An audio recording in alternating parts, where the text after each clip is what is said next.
अगर दो सेट ए और बी फाइनाइट सेट हों तो उसमें कितने नंबर ऑफ रिलेशंस, कितने नंबर ऑफ फंक्शंस बनाए जा सकते हैं एंड कितने 1 1 होंगे और कितने ऑन टू होंगे। Let A and B are two finite set such that number of member in set A are m and number of member in set B are n। कि भाई A और B दो finite set हैं जिसमें set A में m number of member है और set B में n नंबर ऑफ मेंबर है। अब अगर A में m मेंबर है, B में n मेंबर है, तो A क्रॉस B में टोटल कितने मेंबर होंगे? m into n। A cross B में total m into n member होंगे। और हमें पता है कि भाई A क्रॉस B के जितने भी सबसेट होते हैं वो सारे के सारे सबसेट A से B में रिलेशन होते हैं। तो A क्रॉस B में अगर m इंटू n मेंबर है तो number of subset of A cross B, A cross B के टोटल नंबर ऑफ सबसेट कितने बनेंगे? 2 raise the power n into n। ठीक है, हमने पढ़ा है कि अगर एक सेट में n मेंबर हो तो टोटल नंबर ऑफ सबसेट कितने होते हैं? 2 की पावर n। तो इसी तरह से A क्रॉस B में mn मेंबर है तो A क्रॉस B की टोटल नंबर ऑफ सबसेट कितने हो जाएंगे? 2 की पावर n इंटू m। और जितने भी सबसेट है वो सारे के सारे A से B में रिलेशन होते हैं। तो number of relation from A to B, तो A टू B में, A से B में कितने रिलेशन हो जाएंगे? 2 की पावर n इंटू m। तो अगर सेट A में m मेंबर, सेट B में n मेंबर हो तो A से B में कुल कितने रिलेशन बनेंगे? 2 की पावर n इंटू m। अब बात करते हैं नंबर ऑफ फंक्शंस की।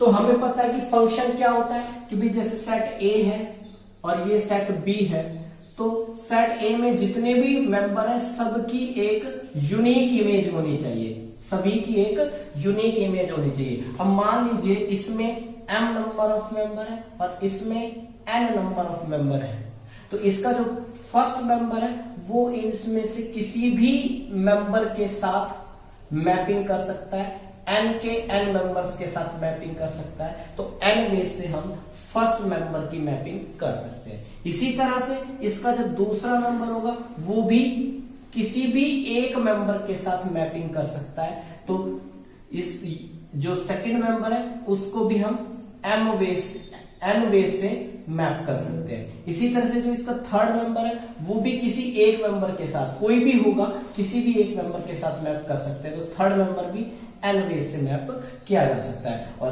फोर्थ मेंबर भी n वे से। तो इन द सेम वे ये टोटल n इंटू n कितनी टाइम्स? m टाइम्स जो है मैपिंग हो सकती है। तो टोटल नंबर ऑफ मैपिंग कितनी हो जाएगी? n raise the power m। ठीक है, n raise the power m। तो यहां से हम कह सकते हैं कि number of functions from A to B, A से B में टोटल नंबर ऑफ फंक्शंस कितने हो जाएंगे? n raise the power m। कहने का मतलब ये हो गया कि भाई जितने number of member in set B में है उसकी पावर जितने number of member in set A है वो ले लेंगे तो टोटल नंबर ऑफ फंक्शंस हो जाएंगे। तो total number of relation 2 raise the power nn और total number of functions nb की power na। Number of member in set B raise the power number of member in set A, ये total number of functions है। Now अब हम देखें कि भाई 1 functions कितने बनाए जा सकते हैं? 1 फंक्शन। तो अब अगर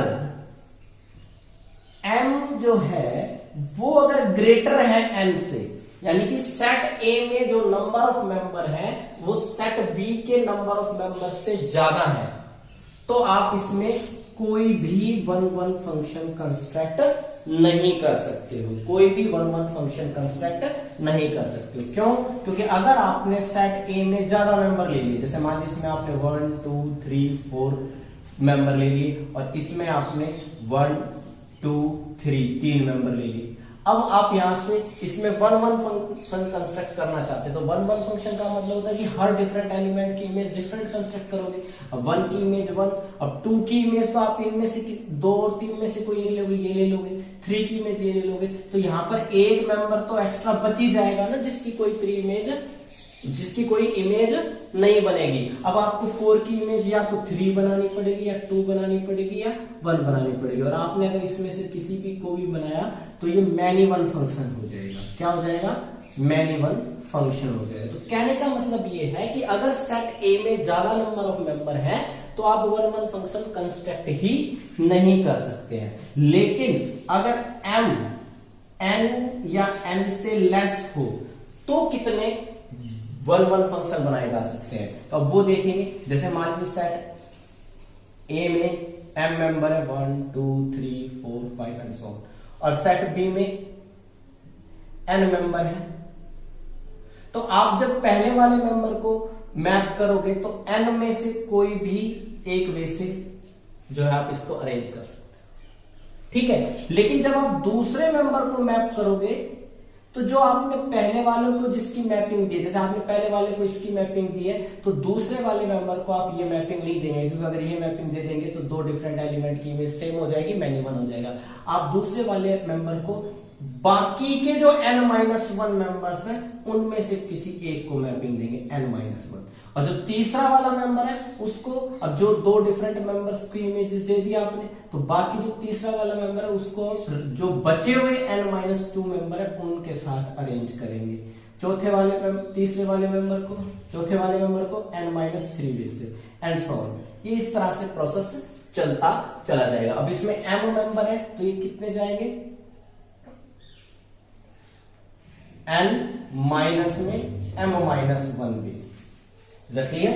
तो इतने डिफरेंट तरीके से आप जो है अरेंज करके डिफरेंट वन वन फंक्शंस बनाए जा सकते हैं। तो वन वन फंक्शन कैसे बने? n into n-1 into n-2 into n-3 and so on into n minus में m-1, यानी कि -m+1।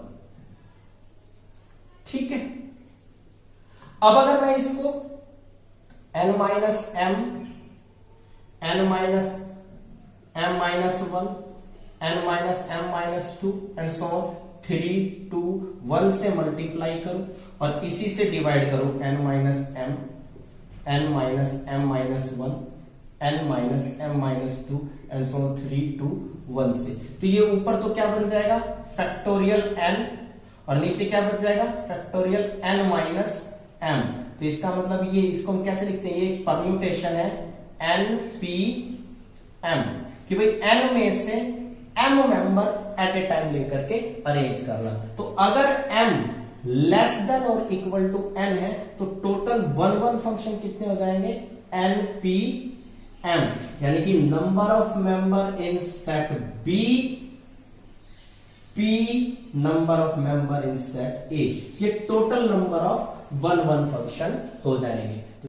Now the number of onto function, let a and b are two finite sets such that number of member in set A are m and number of member in set B are m.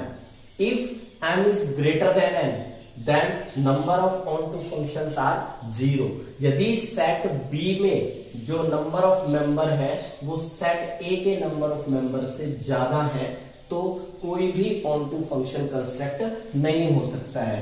जैसे अगर set A है, इसमें member है 1 2 3, और set B है, इसमें member है A B C and D।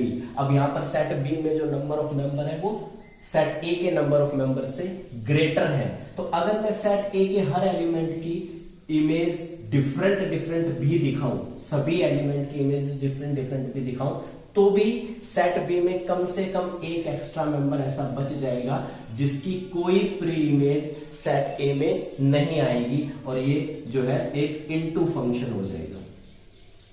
क्या हो जाएगा? Into function. यानी कि अगर सेट बी में नंबर ऑफ मेंबर ज्यादा है सेट ए के नंबर ऑफ मेंबर से, तो कोई भी ऑनटू फंक्शन कंस्ट्रक्ट नहीं हो सकता है।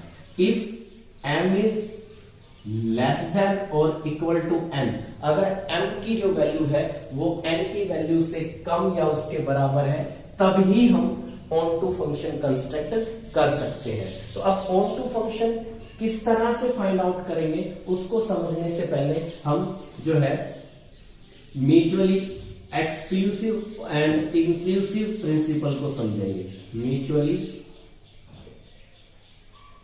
Inclusive and exclusive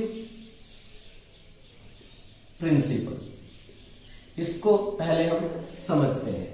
in set theory हमने जब दो सेट का यूनियन या तीन सेट का यूनियन फाइंड आउट किया था, तो हमने कैसे फाइंड आउट किया था ये याद करिएगा। जैसे मान लीजिए सेट ए है और ये सेट बी है, और आपको यहां पर number of member in A union B find out करना था। तो कैसे फाइंड आउट किया था हमने 11th क्लास में, याद कीजिए कि number of member in set A plus number of member in set B minus number of member in set A intersection B, यानी कि सेट ए के सारे मेंबर ऐड कर लिए, सेट बी के सारे मेंबर ऐड कर लिए।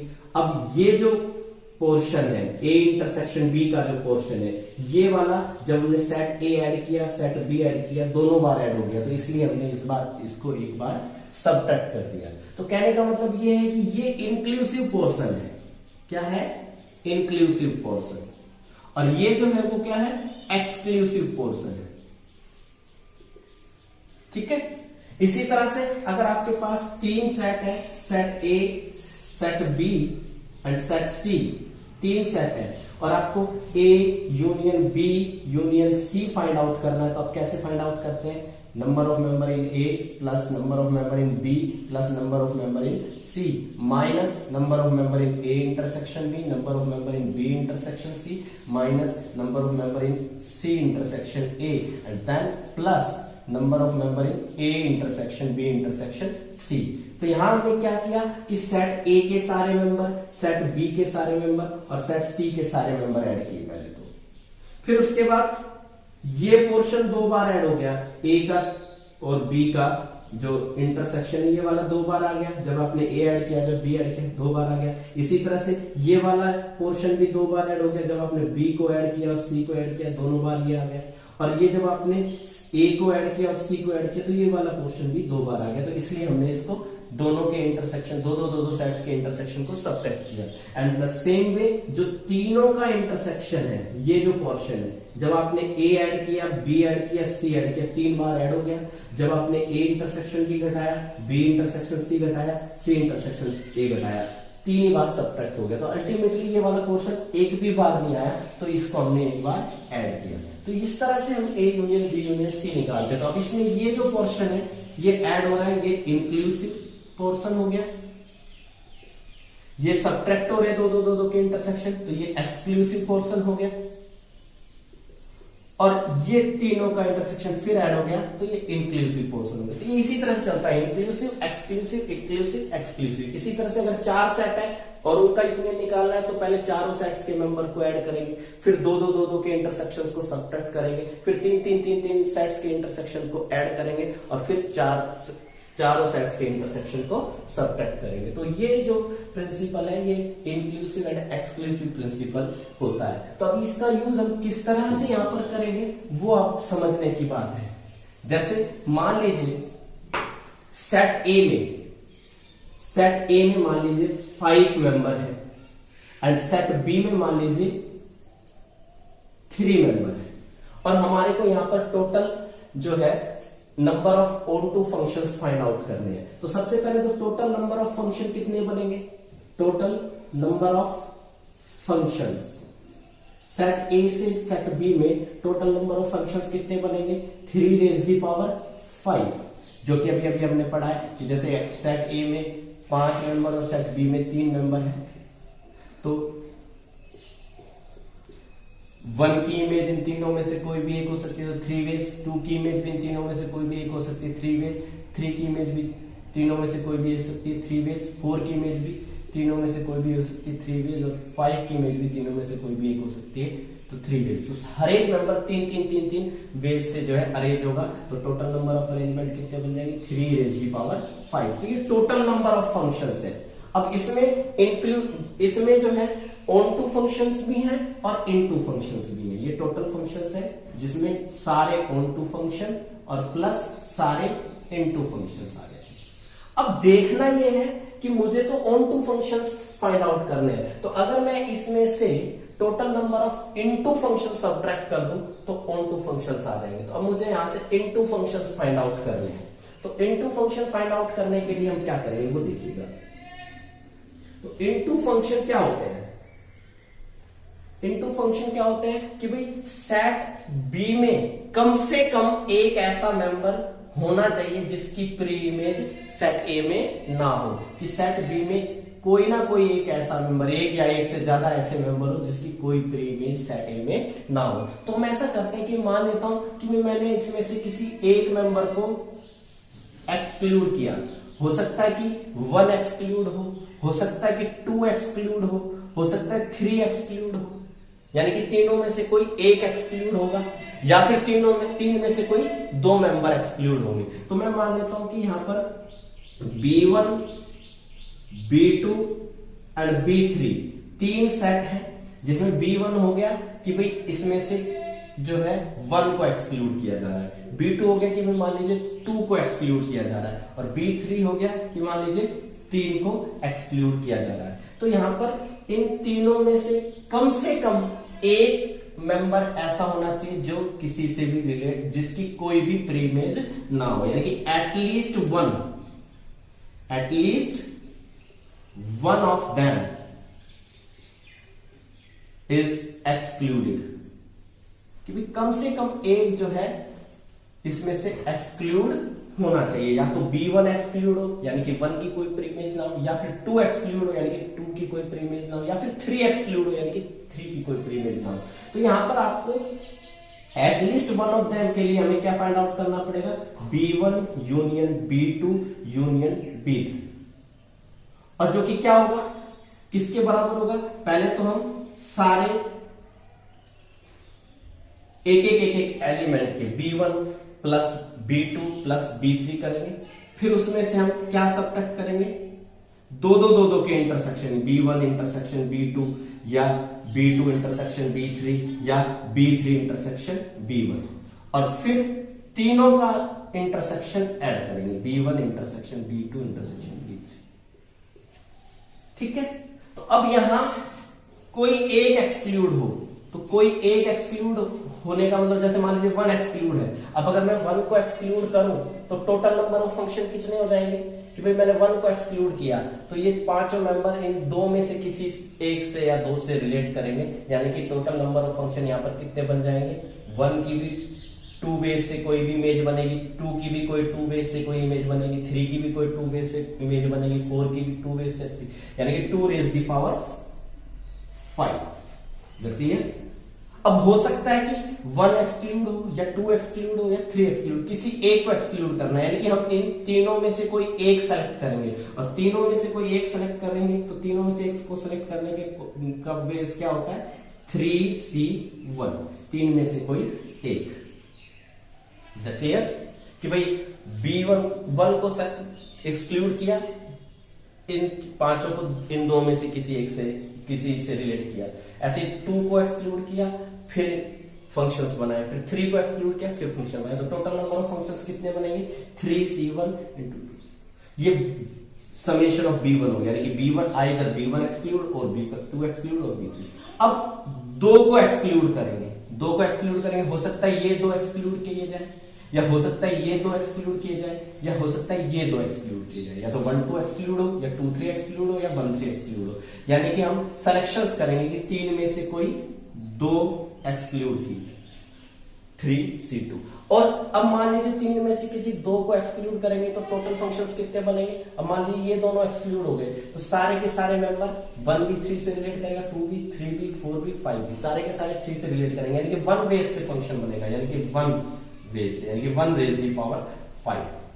ठीक है, अब प्लस कि भाई तीनों एक्सक्लूड हो, 1 भी एक्सक्लूड, 2 भी एक्सक्लूड, 3 भी एक्सक्लूड, यानी कि तीनों के तीनों एक्सक्लूड हो। तो ऐसा तो कोई फंक्शन ही नहीं बनेगा जिसमें तीनों के तीनों एक्सक्लूड हो, क्योंकि अगर तीनों एक्सक्लूड करेंगे तो ये सारे के सारे एलिमेंट किसी से भी रिलेट नहीं करेंगे, तो फंक्शन नंबर ऑफ फंक्शंस कितने हो जाएंगे? 0।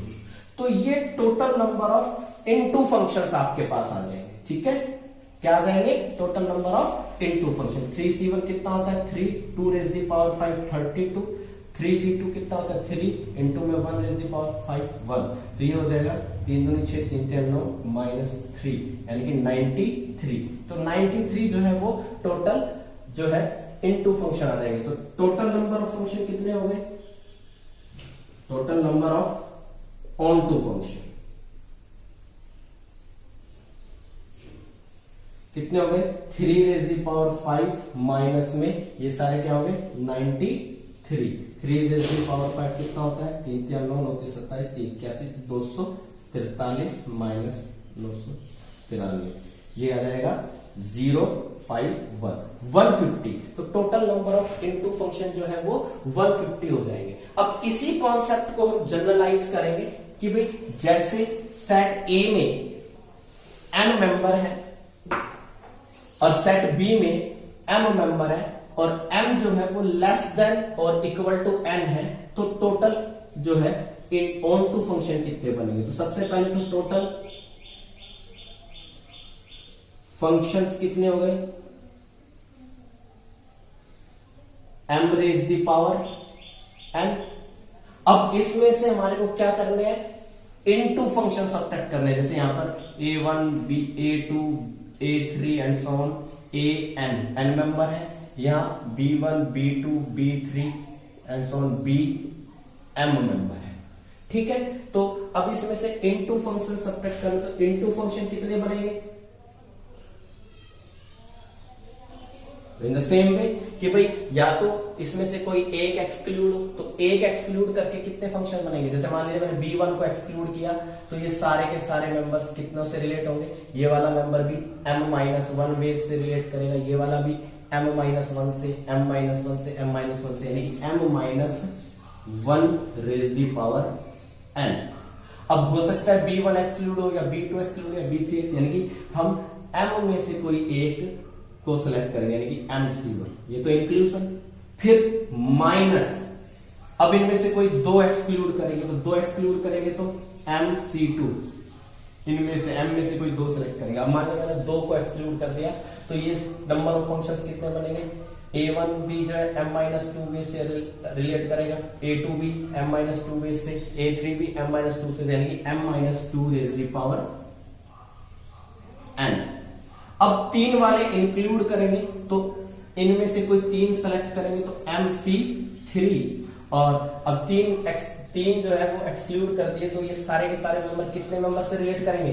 m-3, m दूसरा वाला भी m-3, तीसरा वाला भी m-3, तो ये m-3 raise the power n, and then minus 4 exclude करेंगे MC4, और कितने? m-4 raise the power m, और ये प्रोसेस कंटिन्यूसली चलता रहेगा। अब ये total number of into function आ गए, तो number of onto function कितने बन जाएंगे?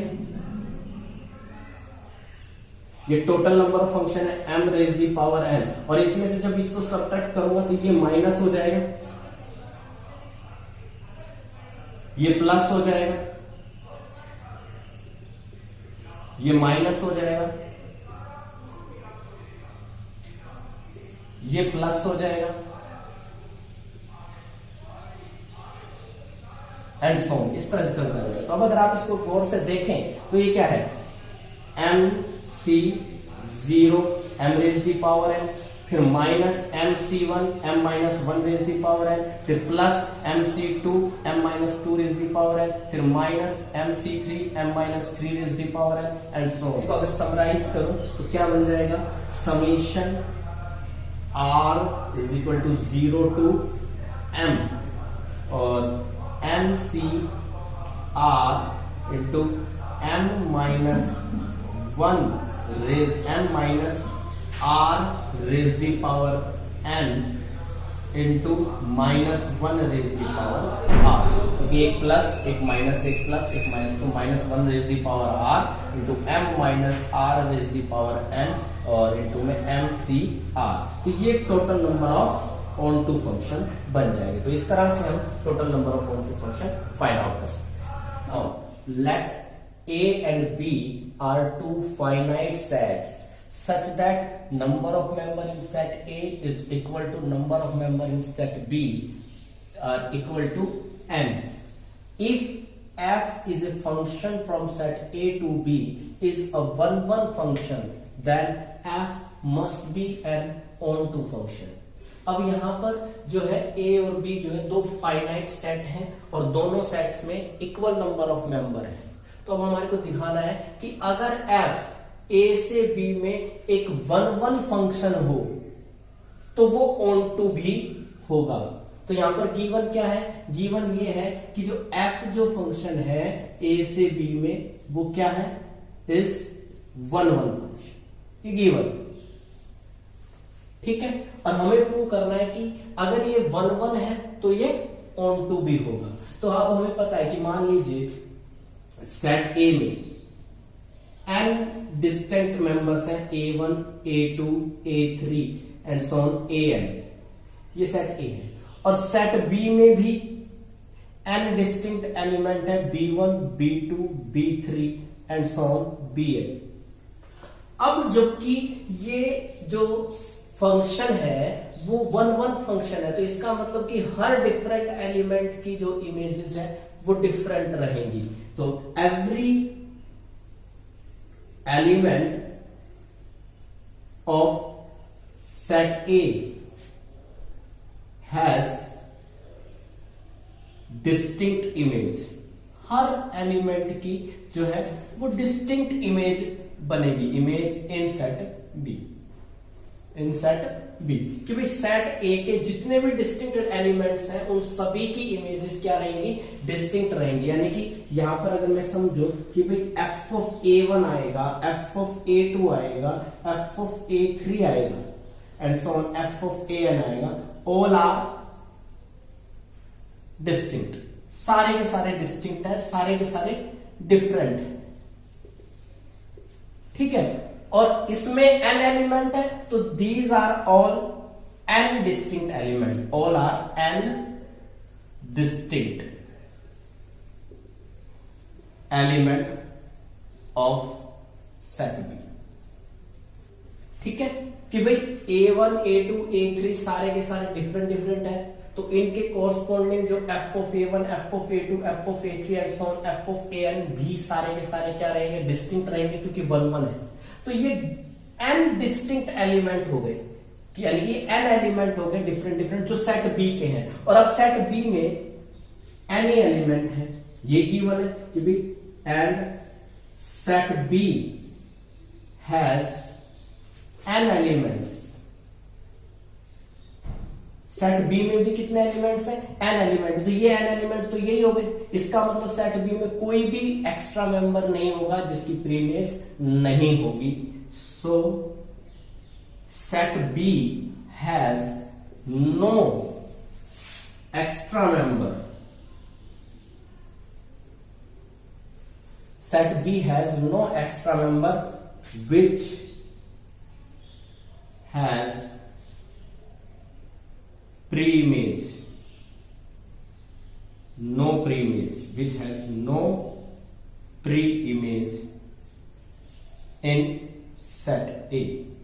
कि भाई सेट B में और कोई भी एक्स्ट्रा मेंबर नहीं है जिसकी प्रीमेज नहीं दे रखी हो, यानी कि सेट B के हर मेंबर की प्रीमेज है।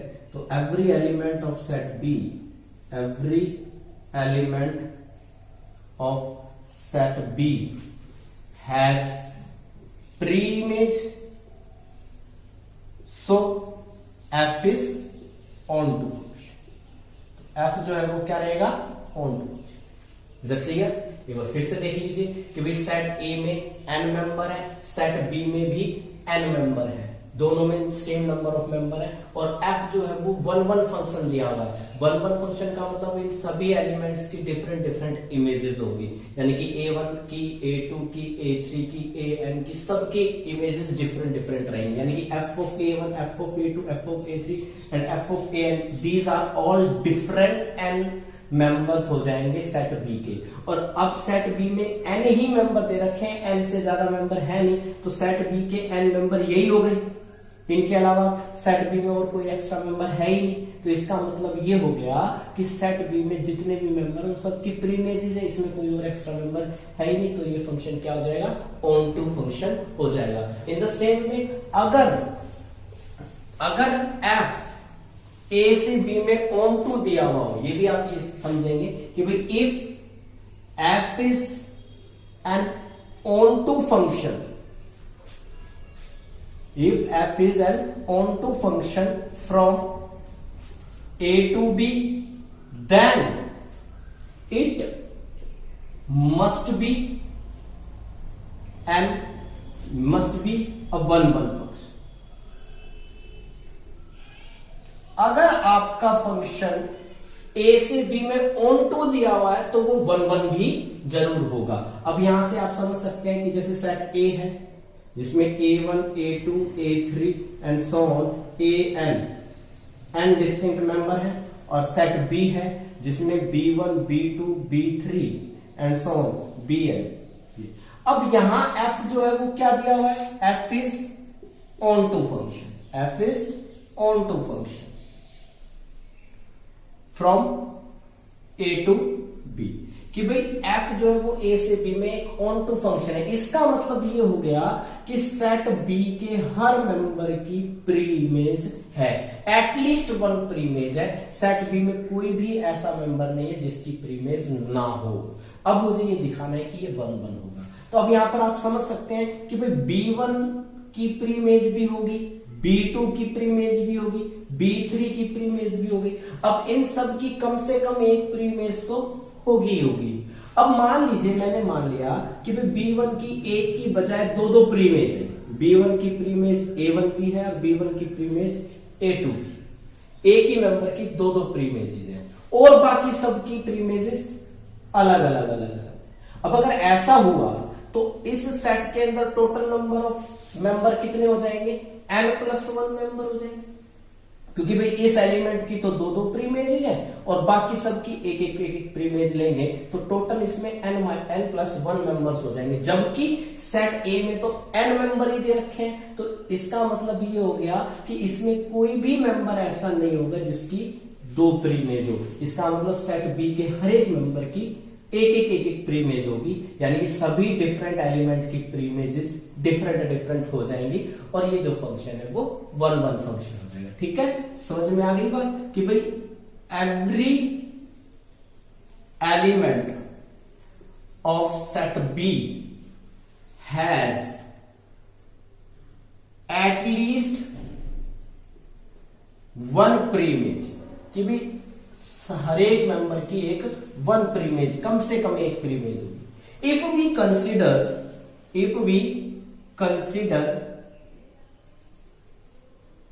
an element of B which has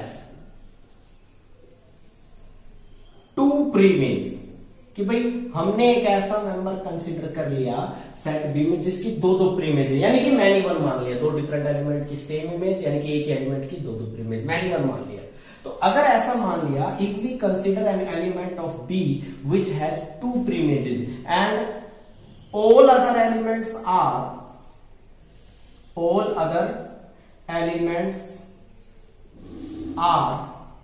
1 preimage, और बाकी सबकी केवल एक ही प्री इमेज हो। In that case then set A has n+1 members, तो जो है सेट ए में n+1 मेंबर्स हो जाएंगे, क्योंकि भाई इसकी तो 2 प्री इमेज हो गई और बाकी ये जो -1 मेंबर्स हैं, उन सब की अलग अलग एक एक एक प्रीमेज होगी। तो n-1 मेंबर्स ये और 2 मेंबर ये, तो टोटल n+1 मेंबर्स हो जाएंगे कि नहीं हो जाएंगे। बट सेट ए में तो n ही मेंबर दिए, but it is given that set A has n elements, so we can say no member of B has more than 1 प्रीमेज। हम कह सकते हैं कि बी के अंदर कोई भी ऐसा मेंबर नहीं है जिसकी एक से ज्यादा प्रीमेज हो, यानी कि हर एक मेंबर की एक एक की प्रीमेज होगी। इसका मतलब ये होगा कि हर डिफरेंट एलिमेंट की different preimage, and F is a 1-1 function. तो एफ क्या हो जाएगा? 1-1 फंक्शन हो जाएगा।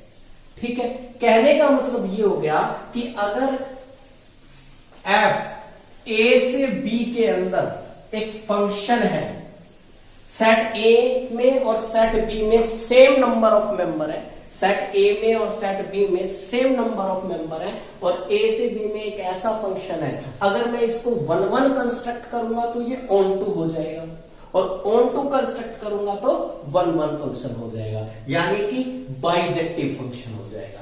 तो कहने का मतलब ये हो गया कि एक फंक्शन ए से बी में बाइजेक्टिव तभी होता है जब दोनों में सेम नंबर ऑफ मेंबर हो। ठीक है, एफ इज बाइजेक्टिव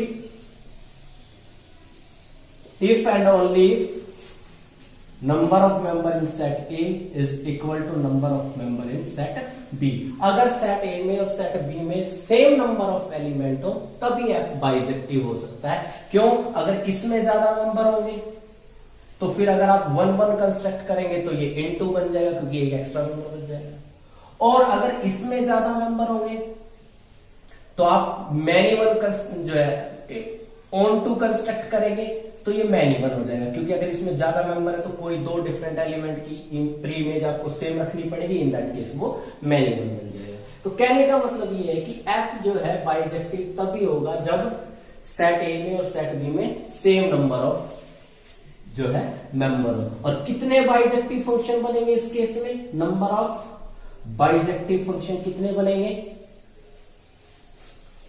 अब वही बात है, चाहे आप 1-1 फंक्शन काउंट कर लो, क्योंकि जितने भी 1-1 है सारे के सारे 1-2, तो 1-1 फंक्शन कितने होंगे? npn, क्योंकि दोनों में अगर सेम नंबर ऑफ मेंबर है तो नंबर ऑफ 1-1 फंक्शन कितने होंगे? npn, यानी कि फैक्टोरियल n। तो total factorial n bijective function होंगे। ठीक है, तो इस तरह से हम जो है इन क्वेश्चंस को कर सकते हैं। आपको पता होना चाहिए कि एक फंक्शन एफ ए से बी में कितने 1-1 फंक्शन होते हैं, कितने on2 फंक्शन होते हैं, कितने बाइजेक्टिव फंक्शन होते हैं। तो अभी के लिए इतना ही। अब नेक्स्ट लेक्चर में हम कुछ और क्वेश्चंस के साथ हाजिर होंगे। Thank you, have a nice day.